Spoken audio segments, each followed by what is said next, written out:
Assalamualaikum warahmatullahi wabarakatuh. Perkenalkan, saya Dr. Susanawati dari Program Studi Agribisnis Fakultas Pertanian Universitas Muhammadiyah Yogyakarta. Kali ini saya akan memberikan materi mata kuliah Ekonomi Pertanian terkait konsep ekonomi pertanian dan juga ruang lingkupnya. Nah, untuk konsep ekonomi pertanian ini kita awali dari histori atau sejarah dari ilmu ekonomi pertanian itu sendiri. Diawali oleh pakar ekonomi modern yaitu Adam Smith. Kemudian setelah itu muncul adanya ilmu ekonomi pertanian di beberapa perguruan tinggi, sebagai contoh di Universitas Ohio dengan mata kuliah Rural Economics, kemudian juga di University of Cornell itu dengan mata kuliah Economics of Agriculture and Farm Management. Kemudian di Indonesia sendiri itu diawali pada tahun 1969 sampai hari ini ilmu ekonomi pertanian itu masih diajarkan di beberapa kampus Fakultas Pertanian.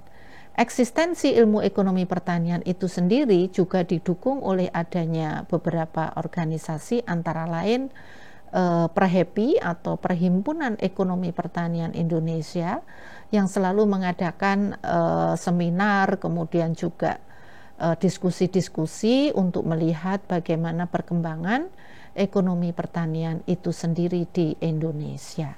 Nah, kemudian kalau kita melihat ilmu ekonomi pertanian atau ekonomi pertanian itu sendiri, bisa kita lihat bahwa ada dua cabang ilmu di dalam ekonomi pertanian, yaitu pertanian dan ekonomi.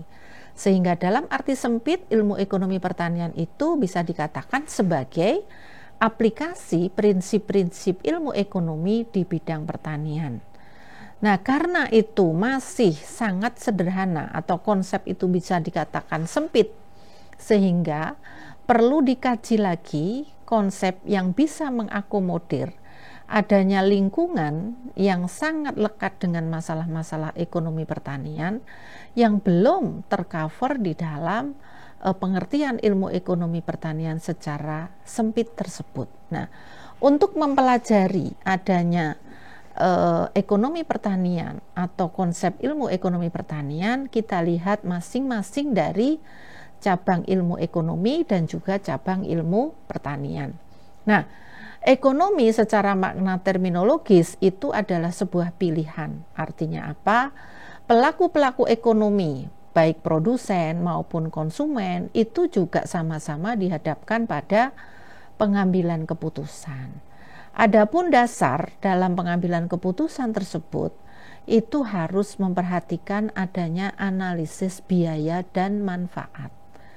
Nah, kenapa itu dilakukan? Karena adanya kelangkaan sumber daya, kemudian juga adanya opportunity cost dan juga faktor non-ekonomi. Nah, mendasarkan pada itu semua, maka ilmu ekonomi itu adalah ilmu sosial yang mempelajari perilaku konsumen, perilaku produsen, bahkan masyarakat secara umum dalam melakukan pilihan atas sejumlah alternatif pemanfaatan sumber daya dalam proses produksi, perdagangan, dan juga konsumsi barang dan jasa. Nah, kenapa kelangkaan sumber daya itu masuk di dalam alasan kita menggunakan analisis biaya dan manfaat untuk pengambilan keputusan? Karena terbatasnya kuantitas, ya, ketersediaan sumber daya tersebut dibandingkan dengan kebutuhan yang diperlukan oleh masyarakat. Selain itu juga biaya yang dilewatkan karena tidak mendayagunakan sumber daya untuk menilai pemakaian tertinggi itu juga menjadi alasan. Selain itu juga faktor non-ekonomi seperti aspek politik, juga aspek hukum, dan juga aspek moralitas dan etika. Nah, cabang ilmu yang kedua di dalam ekonomi pertanian itu adalah pertanian itu sendiri atau ilmu pertanian. Nah, ilmu pertanian itu adalah sebuah ilmu yang mempelajari proses produksi di mana input alamiah itu berupa lahan dan juga unsur hara di dalamnya, kemudian sinar matahari dan juga faktor klimatologis, semua itu berinteraksi melalui proses tumbuh kembang tanaman dan juga ternak untuk menghasilkan output primer berupa bahan pangan segar dan serat. Nah, pertanian itu sendiri bisa dikelompokkan menjadi pertanian ekstraktif dan juga pertanian generatif. Kalau dilihat dari ciri ekonomisnya, kita bisa tahu ada pertanian subsisten dan juga ada pertanian komersial.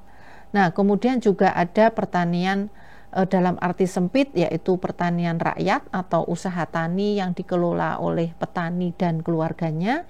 Tapi juga pertanian dalam arti luas, sebagai contoh adalah perkebunan gitu ya.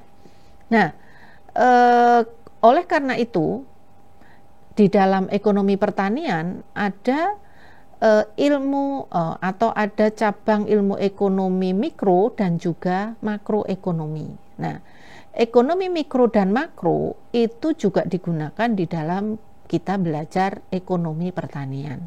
Sebagai contoh, kalau mikroekonomi itu adalah teori biaya dan keuntungan usaha tani, juga nanti kita bicara teori produksi, itu juga masuk di dalam mikroekonomi. Kemudian kalau kajian makroekonomi yang masuk di dalam ilmu ekonomi pertanian, itu nanti ada perdagangan internasional, ada inflasi, dan juga ada kebijakan fiskal dan moneter.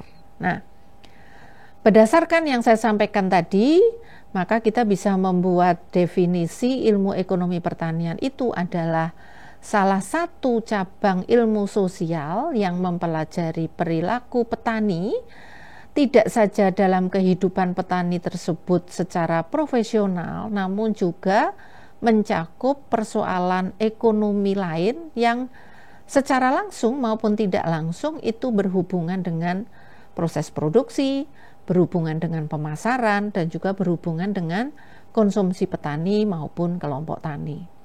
Definisi yang lain, ilmu ekonomi pertanian itu merupakan bagian dari ilmu ekonomi umum yang mempelajari fenomena-fenomena serta persoalan-persoalan yang berhubungan dengan pertanian, baik itu level mikro maupun makro. Nah, kita belajar ilmu ekonomi pertanian itu untuk apa, gitu ya. Jadi ada manfaat atau peran ilmu ekonomi pertanian itu pada level mikro maupun pada level makro.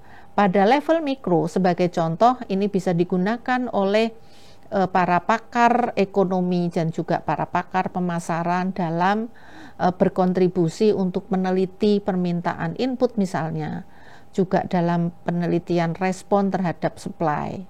Kemudian juga bisa fokus pada rantai pemasaran bahan pangan, kemudian pada sumber daya pertanian, dan juga mempelajari untuk penyusunan program pemerintah terkait suatu komoditi dan dampaknya terhadap kebijakan pemerintah. Pada level makro, ilmu ekonomi pertanian itu berperan dalam mengarahkan bagaimana agribisnis dan sektor pertanian itu mempengaruhi perekonomian baik domestik maupun dunia. Nah, untuk memperkaya, untuk menambah pengayaan materi terkait konsep ekonomi pertanian dan ruang lingkupnya, adik-adik peserta mata kuliah silakan aktif di forum diskusi yang sudah Bu Nana setting di platform MyClass di pekan kedua.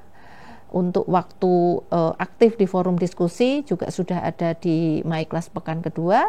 Silahkan adik-adik saling berdiskusi, kemudian nanti akan kita lihat bagaimana kemampuan adik-adik memahami apa yang disebut sebagai ilmu ekonomi pertanian.